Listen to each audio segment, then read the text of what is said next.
혹시 이런 생각 해보신 적 있으신가요? 내 인생에는 왜 이렇게 복이 없을까? 그런데 말입니다. 복이 없는 게 아니라 복이 왔는데도 스스로 그걸 밀어내고 있는 건 아닐까요? 오늘은 우리가 무심코 하는 5가지 습관, 바로 그 습관들이 어떻게 우리 인생의 복을 멀어지게 만드는지, 그리고 어떻게 하면 그 복을 다시 불러들일 수 있는지 차근차근 말씀드리겠습니다. 끝까지 들어주신다면 분명 도움이 되실 겁니다. 첫 번째로 말씀드릴 습관은 바로 감사 대신 불평이 입에 붙은 경우입니다. 아침에 눈을 뜨셨을 때 오늘도 살아있구나 하고 감사하시나요? 아니면 어휴, 또 하루가 시작이네 하고 한숨부터 나오시나요? 이 작은 차이가 하루 전체를 바꿉니다. 불평이 습관이 되면 어떤 일이 벌어질까요? 좋은 일이 생겨도 그 속에서 부족한 걸 먼저 찾게 됩니다. 자식이 과일을 사다 줘도 이게 뭐야, 너무 비싼 거 샀네 하거나 이건 내가 안 좋아하는 건데 하고 말합니다. 날씨가 좋으면 너무 더워하고 날씨가 선선하면 쌀쌀해서 관절이 아파합니다. 이런 말들이 입에 붙으면 복이 오다가도 문 앞에서 돌아갑니다. 하버드 의대에서 80년 넘게 진행한 연구가 있습니다. 이 연구에서 가장 행복하고 건강하게 늙은 사람들의 공통점이 뭐였을까요? 바로 감사하는 마음이 습관인 사람들이었습니다. 감사는 그냥 좋은 마음가짐이 아닙니다. 뇌과학적으로도 증명된 사실입니다. 감사하는 마음을 가지면 우리 뇌에서 도파민과 세로토닌이라는 물질이 나옵니다. 이 물질들은 우리를 행복하게 만들고 면역력도 높여주고 스트레스도 줄여줍니다. 반대로 불평이 습관이 되면 코르티솔이라는 스트레스 호르몬이 계속 분비됩니다. 이게 쌓이면 몸도 마음도 병이 듭니다. 그럼 어떻게 해야 할까요? 아침에 눈 뜨시면 딱 3가지만 떠올려 보세요. 나는 오늘 무엇에 감사한가? 건강한 다리가 있어서 걸을 수 있는 것, 밥을 먹을 수 있는 이빨이 있는 것, 따뜻한 집이 있는 것. 너무 작은 것 같으신가요? 하지만 이런 작은 것들이 있어서 우리는 오늘을 살아갈 수 있습니다. 병원에 가보시면 압니다. 걷지 못하는 분들, 혼자 밥 먹지 못하는 분들, 말을 하지 못하는 분들, 그분들은 우리가 당연하게 여기는 것들을 얼마나 간절히 바라고 계시겠습니까? 불평은 습관입니다. 감사도 습관입니다. 어떤 습관을 키우느냐에 따라 같은 하루가 지옥이 되기도 하고 천국이 되기도 합니다. 오늘부터 딱 일주일만 해보세요. 아침에 눈 뜨면 감사한 것 3가지를 생각하는 겁니다. 일주일이면 분명 변화를 느끼실 겁니다. 두 번째 습관은 남과 비교하며 사는 겁니다. 어르신들 중에 이런 분 계시지 않으신가요? 아파트 평수를 비교하고 자식들 직장을 비교하고 손자 손녀 성적을 비교합니다. 옆집은 30평인데 우리는 20평이야. 철순의 아들은 대기업 다니는데 우리 아들은, 영인의 손자는 서울대 갔는데 우리 손자는.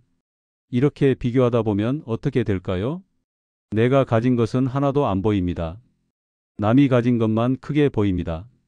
조선시대 다산 정약용 선생님께서 이런 말씀을 하셨습니다. 비교는 마음의 도둑이다. 정말 그렇습니다. 비교는 우리 마음속 평화와 만족을 훔쳐갑니다. 20평 아파트에 살면서도 행복할 수 있습니다. 아들이 작은 회사에 다녀도 성실하게 일하면 그것도 복입니다. 손자가 명문대를 못 가도 건강하고 착하면 그게 더 큰 복입니다. 하지만 비교하는 순간 이 모든 복이 불만으로 바뀝니다. 더 무서운 건 뭔지 아십니까? 비교는 전염됩니다. 어르신이 계속 비교하면서 사시면 자식들도 비교하며 살게 됩니다. 손자, 손녀들도 비교하며 자랍니다. 엄마는 항상 나를 다른 애들이랑 비교해. 할머니는 우리 집을 남의 집이랑 비교하기만 해. 이런 말을 듣고 싶으신가요? 비교는 감사를 죽입니다. 비교는 행복을 죽입니다. 비교는 관계를 죽입니다. 그럼 어떻게 해야 할까요? 비교할 대상을 바꾸는 겁니다. 남이 아니라 어제의 나와 비교하는 겁니다. 작년보다 건강해졌나? 지난달보다 마음이 편안해졌나? 작년 이맘때보다 자식들과 관계가 좋아졌나? 이렇게 비교하면 됩니다. 남과 비교하면 끝이 없습니다. 위를 보면 한도 끝도 없으니까요. 하지만 어제의 나와 비교하면 성장이 보입니다. 발전이 보입니다. 그리고 희망이 생깁니다. 60대면 60대의 복이 있고 70대면 70대의 복이 있고 80대면 80대의 복이 있습니다. 남의 복을 부러워하지 마시고 내 복을 찾으세요. 20대 젊은이들이 가진 청춘도 좋지만 어르신들이 가진 경험과 지혜는 그들이 절대 가질 수 없는 귀한 보물입니다. 그 보물을 알아보지 못하고 남의 것만 부러워한다면 그게 바로 복을 밀어내는 겁니다. 오늘부터는 남과 비교하지 마세요.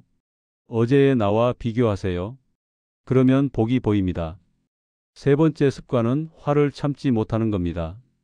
나이가 들수록 고집이 세진다는 말, 나이가 들수록 화를 잘 낸다는 말, 주변에서 많이 들으셨을 겁니다. 물론 다 그런 건 아닙니다. 나이 들어도 온화하고 부드러운 분들도 많으십니다. 하지만 솔직히 말씀드려서 나이 들면 참을성이 줄어드는 건 사실입니다. 왜 그럴까요? 젊었을 때는 참아야 할 이유가 많았습니다. 직장 상사 눈치도 봐야 하고, 승진도 해야 하고, 자식들 키워야 하고. 그런데 은퇴하고 나면 이제 참을 이유가 없다고 생각합니다. 내가 이 나이까지 살았는데 왜 참아? 내 남은 인생인데 내 마음대로 살아야지. 이렇게 생각하시는 거죠.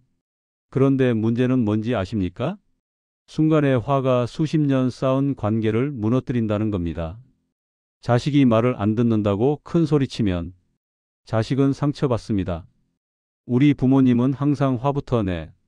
며느리가 마음에 안 든다고 면박을 주면 며느리는 멀어집니다. 시어머니는 나한테만 그래.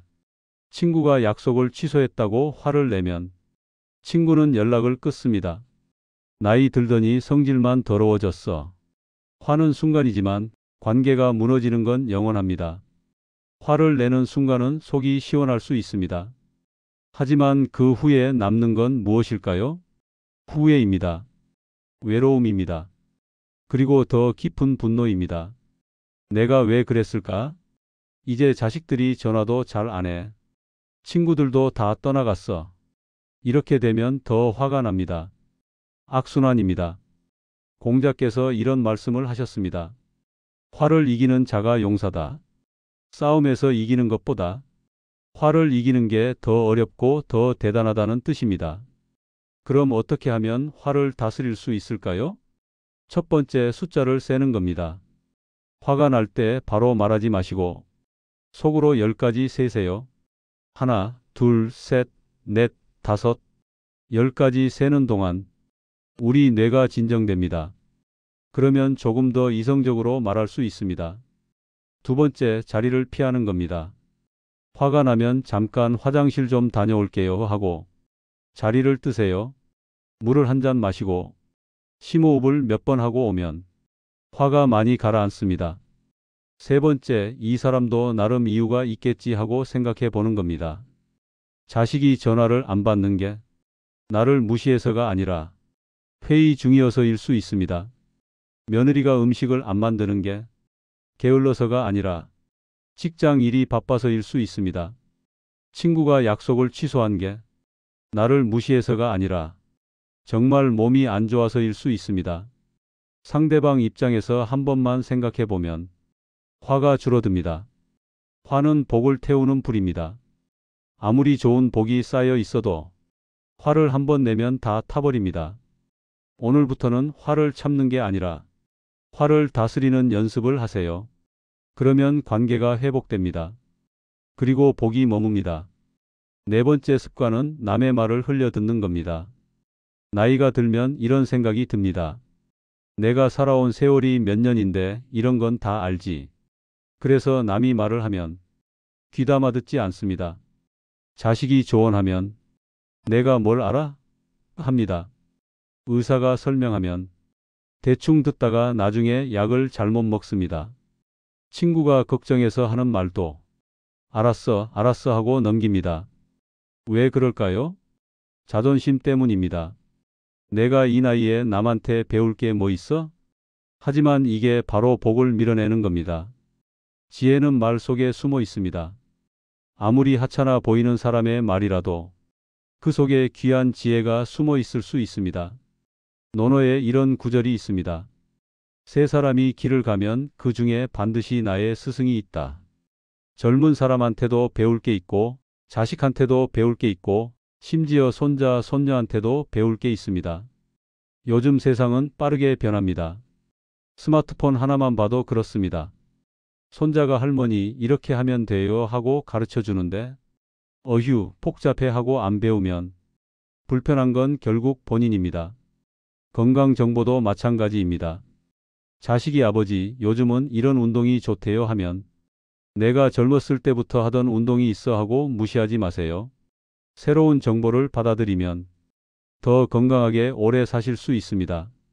남의 말을 잘 듣는다는 건 그 사람을 존중한다는 뜻입니다. 자식이 말할 때 스마트폰 보지 마시고 눈을 마주치며 들어주세요. 손자가 학교에서 있었던 일을 이야기하면 그래, 그랬구나 하고 진지하게 들어주세요.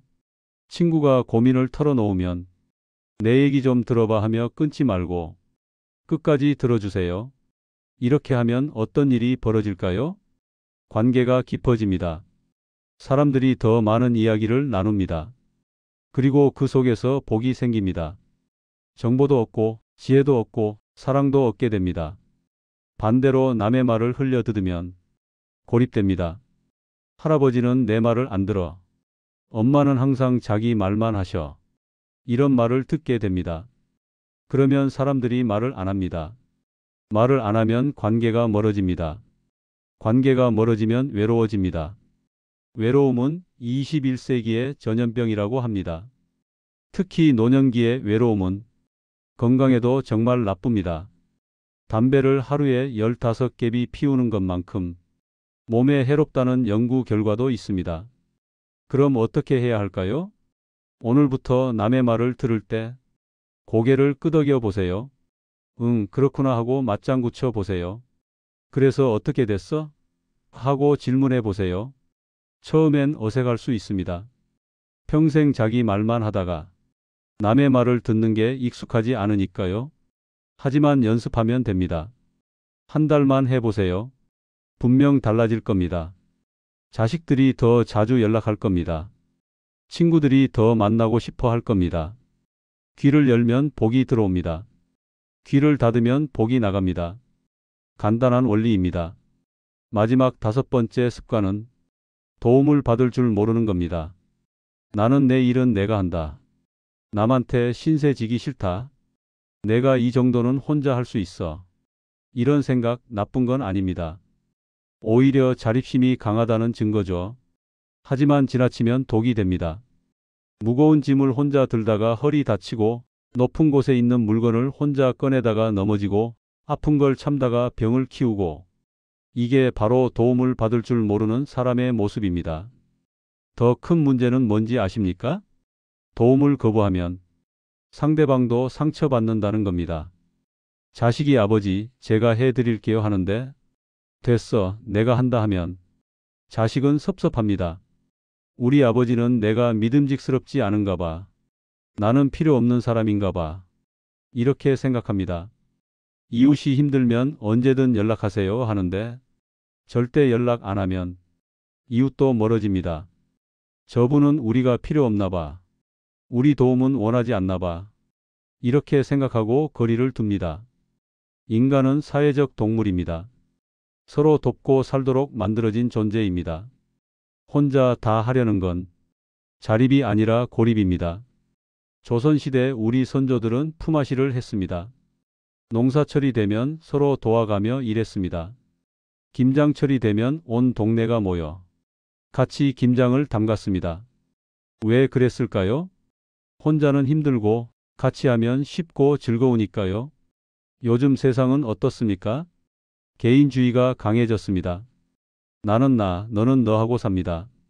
하지만 그렇게 살다 보면 나이 들어서 외롭습니다. 도움을 주고받는 게 인간관계입니다. 도움을 주기만 하고 받지 않으면 불균형입니다. 자식이 효도하고 싶어 합니다. 도와주고 싶어 합니다. 그런데 부모가 계속 거부하면 자식은 효도할 기회를 잃습니다.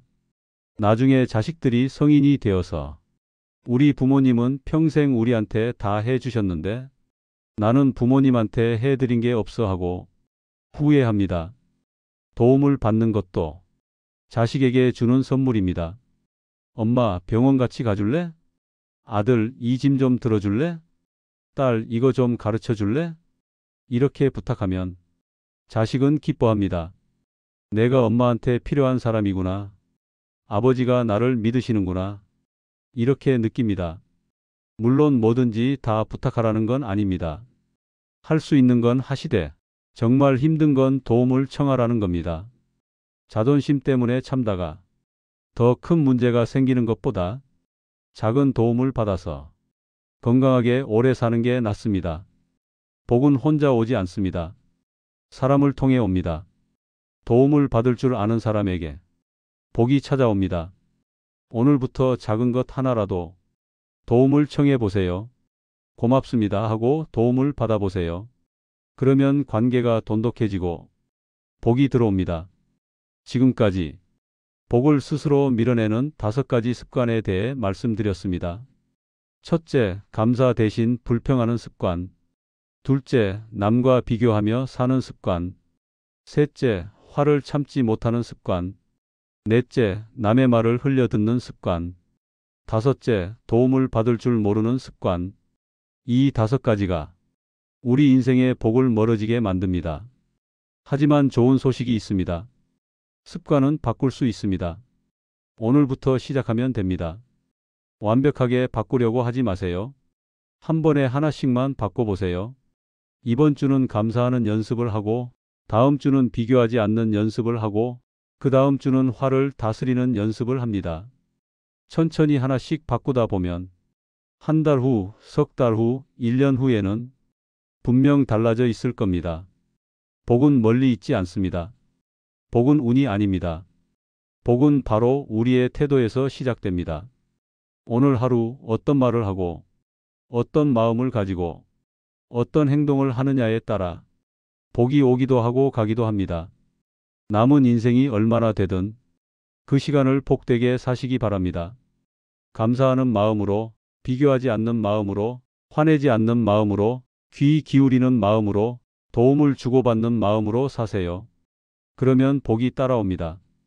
오늘 들으신 내용이 삶의 작은 도움이라도 되었으면 좋겠습니다. 앞으로도 건강하시고 행복하게 사시기를 진심으로 바랍니다. 오늘도 좋은 하루 보내세요. 감사합니다.